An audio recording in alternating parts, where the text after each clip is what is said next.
मेरे सभी भाई बहनों को अपने इस भाई की ओर से प्यार भरी राम राम।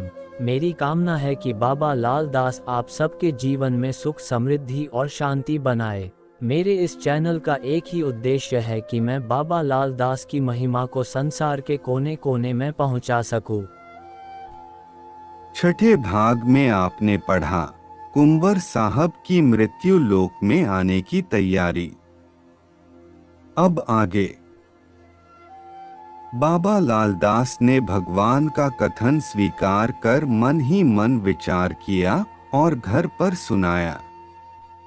10 माह पश्चात ध्रुव जी के आगमन की पुष्टि के लिए क्रम क्रम से रिद्धि व सिद्धि नाम की कन्याओं को लालदास जी के घर भेजा। दोनों कन्या अत्यधिक दिव्य तेज युक्त थी, जो पृथ्वी लोक पर आई और चली गई। ध्रुव जी जो कि अति दिव्य प्रकाश तेज धारी थे, उनके आगमन के पश्चात उनके तेज को शांत करने के लिए दोनों बहन सहायक रहेंगी, सो उन्हें बांधोली यज्ञ स्थल पर अंतिम कर्म हेतु भेज दिया।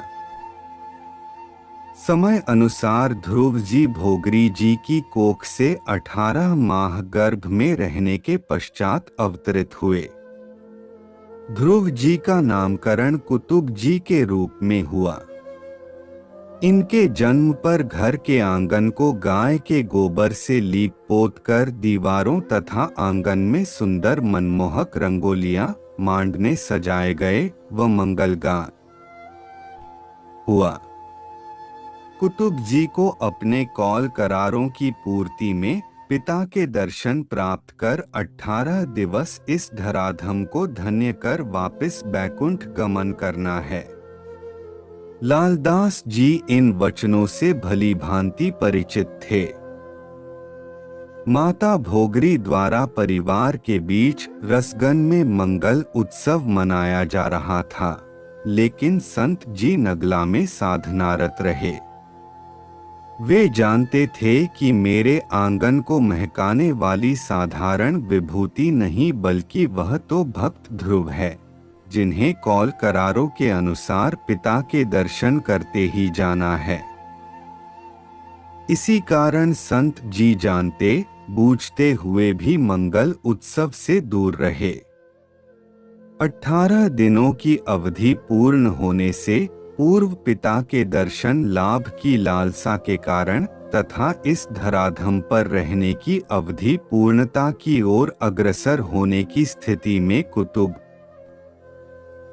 जी ने अनशन स्वरूप स्तनपान त्याग कर पिता लालदास जी को अपनी ओर खींच लिया।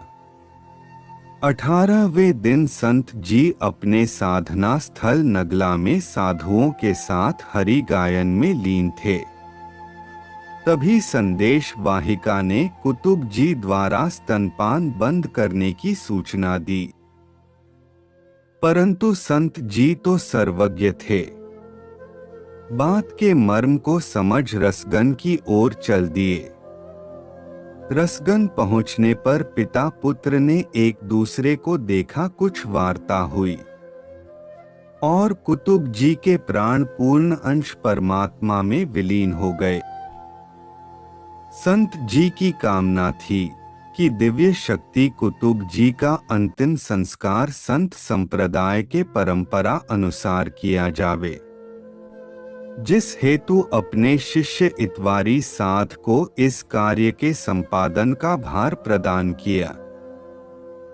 स्वरूपा जी द्वारा स्मृति की कामना से स्मृति भवन निर्माण की इच्छा प्रकट करने पर संत जी ने कहा, पिता कहे समझो मन माही, यह किसी के सहारे नाही। जहां जाए तहां दीन जगावे, सकल पृथ्वी चरण लगावे।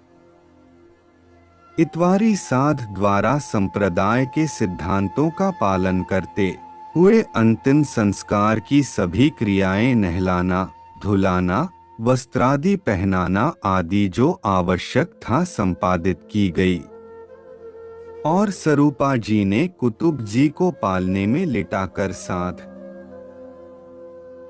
मंडली के साथ हरजस गायन करते हुए बांदोली यज्ञ स्थल की ओर प्रस्थान किया। आषाढ़ मास में प्रबल वर्षा के कारण मार्ग में पड़ने वाला नाला अपने उफान पर था। सिद्धि प्राप्त स्वरूपा जी ने भयंकर काल रूपी बाढ़ ग्रस्त नाले के जल को पैर से छुआ कि तभी नाले का प्रवाह रुक गया और कुतुब जी के प्रयाण की शोभा यात्रा को लेकर स्वरूपा जी साध मंडली के साथ पार कर गई। इसके बाद नाले की बाढ़ का प्लावन पूर्वतः हो गया। संत समाज बांदोली यज्ञ स्थल पर सकुशल पहुंच गया, जहां रिद्धि सिद्धि दोनों बहनों के निकट कुतुब जी को समाधिस्थ किया गया। बोलो लाल दास बाबा की जय। अगले भाग की कहानी के लिए नई वीडियो का इंतजार करें। लाल दास महिमा को पूरा सुनने के लिए आप सभी का बहुत बहुत धन्यवाद। मेरे चैनल को सब्सक्राइब कर अपने भाई का मनोबल बढ़ाएं तथा कमेंट में जरूर बताएं आपको यह कहानी कैसी लगी।